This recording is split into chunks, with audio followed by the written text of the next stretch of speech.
10:36. Eury Cabral. Gracias al Dios Todopoderoso Jesús, mi Señor, Salvador y Guía, como siempre. Inicio con la palabra de Dios, Hechos 20:35. Siempre hay más bendiciones dando que recibiendo. Amén. Amén. Como siempre que Y si uno recibe mucho, debe dar mucho. Así es, sí. Siempre. En este mes solo estamos recibiendo. Una de las... Pero se recibe hay más bendiciones. El próximo enero hablamos enero. Mire, señor, decía, cuando teníamos aquí al presidente del CONEP, él decía que uno de los, la República Dominicana, uno de los soportes que tiene es el turismo. Y que hay como una especie de airecito especial, un aire de cola, decía él, en la economía dominicana. Yo creo que uno de los soportes precisamente de la economía dominicana en los últimos tiempos, en las últimas décadas, digamos, tres lustros, 20 años, ha sido el turismo por la visión que han tenido los diversos gobernantes que hemos tenido, los equipos económicos que han sabido trabajar y manejar con mucho cuidado todo lo que tiene que ver con el turismo, porque es como la mina, una de las grandes minas que tiene la República Dominicana, una de las grandes riquezas, uno de los grandes valores. Y posterior a la pandemia, el turismo pasó a jugar un papel estelar en el mundo, y nosotros que estábamos, ¿verdad?, en esa ruta, logramos entonces multiplicar aún más y potenciar y potencializar cada vez más nuestra condición de destino turístico importante. Hubo una meta, todo el mundo recuerda que en el año 2012, cuando Danilo asumió la presidencia de la República, lo primero que dijo es que el turismo iba a ser la locomotora del desarrollo, y se puso como meta en los 10 años siguientes que la República Dominicana alcanzara los 10 millones de turistas. Hubo una serie de situaciones, cuando Danilo salió del poder, llegó 8 años, lo llevó precisamente a 8 millones, prácticamente fue incrementándose de manera permanente, fruto del trabajo visionario de él como estadista y de Francisco Javier como ministro de Turismo. Y la pandemia le dio una versión especial. Vino un nuevo gobierno, el presidente Luis Abinader nombró un nuevo ministro de Turismo, a David Collado, y ambos, el presidente Abinader, que es parte, conoce muy bien porque fue empresario turístico mucho tiempo, y David Collado, que es un emprendedor con una visión clara de cómo hacer estrategias para desarrollarse, lograron entender esa situación de la pandemia, desarrollaron una estrategia clara incluso en medio de la pandemia, previendo lo que iba a suceder, y precisamente se lograron muchas cosas hasta el punto que República Dominicana fue reconocida como una de las primeras economías del mundo que lograron restablecer el turismo en tiempo récord posterior a la pandemia. Eso ha seguido dando resultados. En el día de ayer, el ministro de Turismo, David Collado, anunció que la meta que había para este año de turistas, recuérdense que el año pasado rompimos el récord, llegamos a los 10 millones de turistas o de visitantes en condición de turista, porque se incluyen los que vienen por vía aérea como por vía de cruceros, y este año la meta era alcanzar 11.5 millones de turistas. El año pasado 10 que lo logramos, este año 11.5 millones. Ayer anunció el ministro que para el mes de noviembre ya se había alcanzado 10.5.800 turistas o viajeros que vienen en condición de turista. Es decir, que falta alrededor de 1 millón y algo, y se prevé, dice, con esa orientación, sobre todo por lo que pasó en noviembre llegaron al país 881.499, casi 1 millón de turistas en el mes de noviembre, por lo que prevé que diciembre es mucho mayor, va a superarse la meta para este año de los 11.5 millones. El presidente, que habló en esta actividad que se realizó en el día de ayer con la presencia de todo el sector turístico, todos los empresarios importantes, el presidente de la República, el ministro, el presidente Abinader dijo que una de las cosas importantes que ha consolidado este desarrollo del turismo es la alianza público-privada.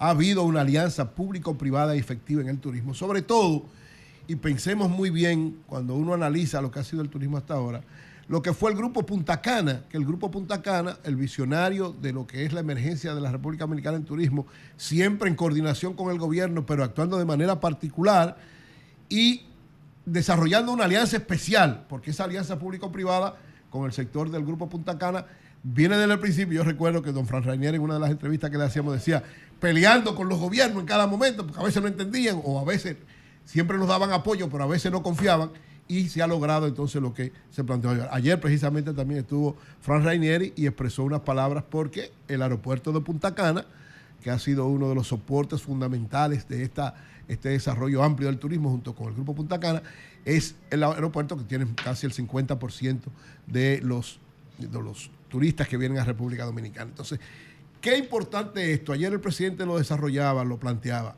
como visión clara de que el gobierno y el sector privado puedan desarrollar políticas públicas claras y precisas donde uno sea el soporte del otro. El presidente ha tratado de desarrollar, el presidente Abinader, en otras áreas, todavía no ha tenido tantos resultados. Por ejemplo, falta todavía un tiempecito para que se desarrolle lo que tiene que ver con Pedernales, pero por lo menos se está tratando de caminar en esa orientación.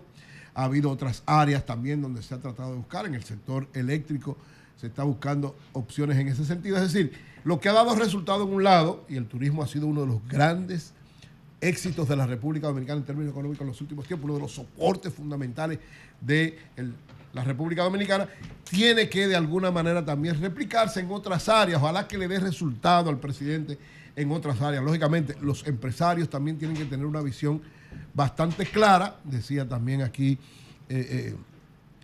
Celso Juan, que el empresariado en sentido general, cada una de las áreas, la industria, lo que tiene que ver con varias áreas importantes de ese sector y otros sectores de la economía, la energía, están tratando precisamente de adecuarse a la nueva realidad de los tiempos. El turismo se adaptó hace tiempo.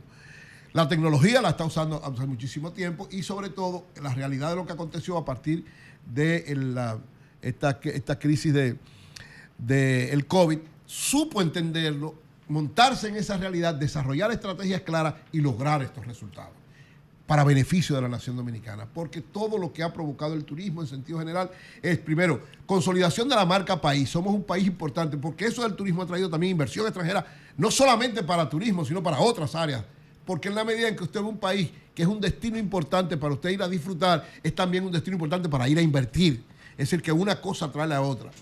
Ha consolidado también en el caso, por ejemplo, de la zona este, uno de los sitios donde hay menos desempleo. La mayor cantidad de empleos de la República Dominicana está en ese sector, porque lógicamente, como es una industria bastante desarrollada, necesita mano de obra, necesita gente que estén dando soporte y se ha logrado. Pero al mismo tiempo, como destino sigue ampliándose porque en la medida en que se consolida ahí, impacta a otras áreas.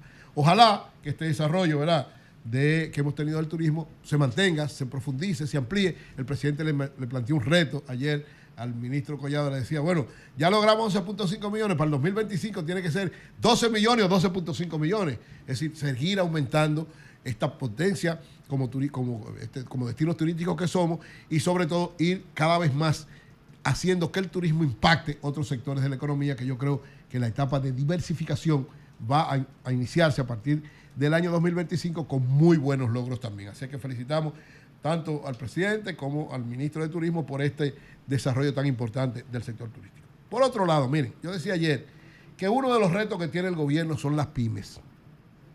Las pymes, las pequeñas, medianas y microempresas, aunque el gobierno ha tratado de implementar una serie de elementos, la reforma fiscal se llevó a un aspecto que yo creo que tiene que ser rescatado por el gobierno para las pymes. Una de las cosas que planteaba la reforma era la eliminación del anticipo a las pymes.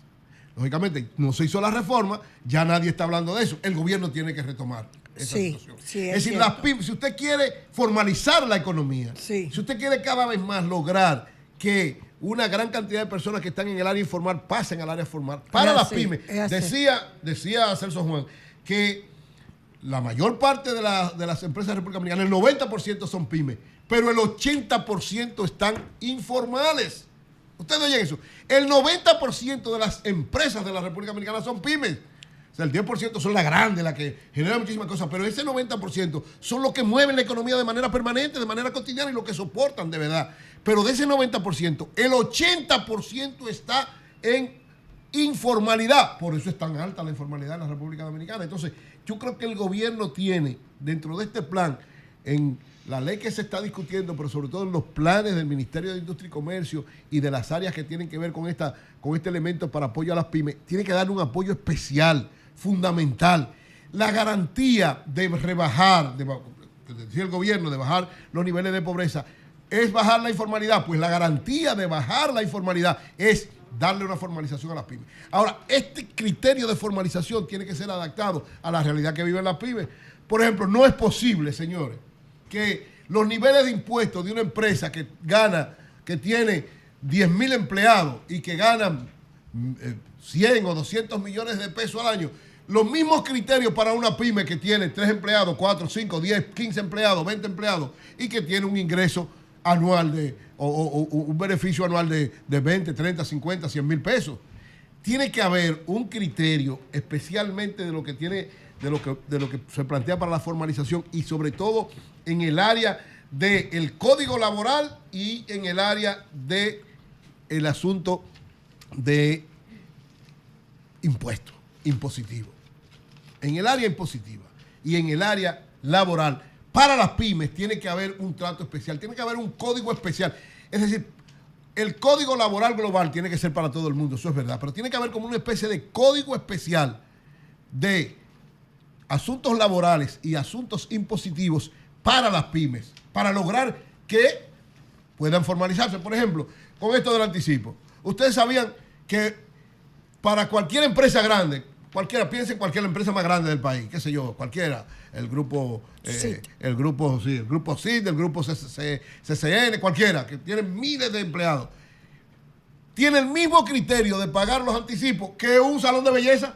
Sí. O sea, si un salón de belleza ahora mismo se formaliza, tiene que pagar anticipo igualito que cualquier otra persona. No el mismo monto, quiero decir, la misma forma. Entonces, no puede ser.